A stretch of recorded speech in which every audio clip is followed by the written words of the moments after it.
Explain to me now what you were thinking about the Mike Tyson situation. Shortly after the verdict was announced that he had been convicted, he was guilty of the crime, you had a plan. Now, what were you thinking there? What was I thinking? Yeah. I was thinking that as soon as he gets out, he's going to fight at my casinos.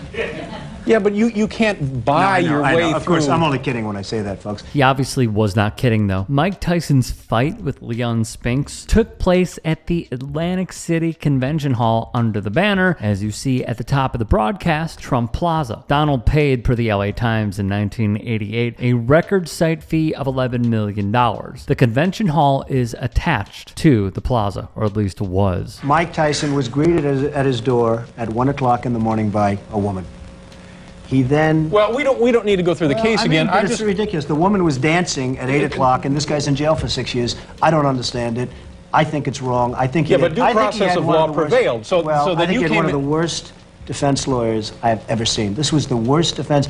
I mean, their defense essentially was that anybody that goes out with Mike Tyson knows she's going to be raped, and therefore Mike Tyson... This is his defense. I think it was a horrible job they did in defending him. Everything you say may be true, but still in all, you can't come in and say, okay, let's put the decision of the court aside. Here, I have a plan. I never said that. I think that was the impression people had of that. What I said really is that Mike Tyson should fight. Mike Tyson should supply millions and millions and millions of dollars to rape victims, and I think that's a hell of a lot better than him sitting in a jailhouse for 6 years. Now, let him do some time, let him do some this, but this man could supply $30 million just from one fight. And that solves a lot more problems than keeping him locked up in solitary confinement doing nothing. Notice what he pivots to. Use charity in order to better your image and reputation, essentially as a shield, and only at the end of the day care about money. The man has not changed because this is how he sees the world. He wants to delegitimize the court. He saw how he could make less money, and what he tried to do back then was delegitimize the decisions that the courts made as it pertained to somebody that could inflate his net worth that much more so he could make more dollars and cents, like a Mike Tyson. And you're seeing it right now with the rollout of Project 2025. What is the best way for them to carry out their agenda and him to make more? Delegitimize the courts. He's telling us what he believes in. And not only that, this way of trying to frame certain arguments and go to bat for his people in the media has been a staple of his for many, many years. I think that Mike Tyson had a horrible defense. I think but again, what you're saying is that celebrities maybe should be treated differently than lay people. No way. How could that be? I moved on her, and I failed. I'll admit it. Whoa. I did try and he was married. It's huge news, Sarah. I better use some Tic Tacs just in case I start kissing her. You know, I'm automatically attracted to beautiful. I just start kissing them. It's like a magnet. You just kiss. I don't even wait. And when you're a star, they let you do it. You can do anything. Whatever you want. Grab them by the do anything. Case in point here, the Access Hollywood tape. So what was Donald Trump defending his pal Mike Tyson from? First, let's go back in time and recall this. Robin, some of the things that we've read, that he's hit you, that he's chased you and your mother around in Russia, that Mike has a very volatile temper. True? Extremely volatile temper. I think people see that about every 3 months.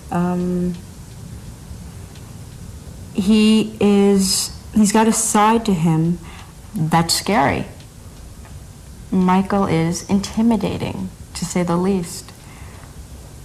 I think that there's a time when he cannot control his temper, and that's frightening to me. The New York Times would print in October of 1988 that Iron Mike Tyson was out of control, per their sources. He was manic depressive with mood swings. His abuse of Robin Givens was, well, at first verbal, then it turned physical. She, along with 2 others they were with at a hotel in Moscow, fled their rooms to get away from the champ. He chased them and would even threaten Russian militiamen. After just 8 months of marriage, actress Robin Givens would divorce divorce Iron Mike Tyson. Then in the early 90s, Tyson was in the state of Indiana as Black Expo was set to host the Miss Black America pageant during its summer celebration. He would invite Desiree Washington, Miss Black Rhode Island, to his hotel room. The following day, she went to the emergency room claiming to have been a victim of rape. He'd go to trial, be found guilty on 1 count of rape and 2 counts of criminal deviant conduct. An appeal led by, guess who, lawyer of last resort Alan Dershowitz, was unsuccessful, wrote Evan West. Tyson would serve 3 years of a 6-year sentence. It's rather ironic or not that Alan Dershowitz would represent somebody like Mike Tyson in his appeal, because we know what the Dersh has done or tried to do,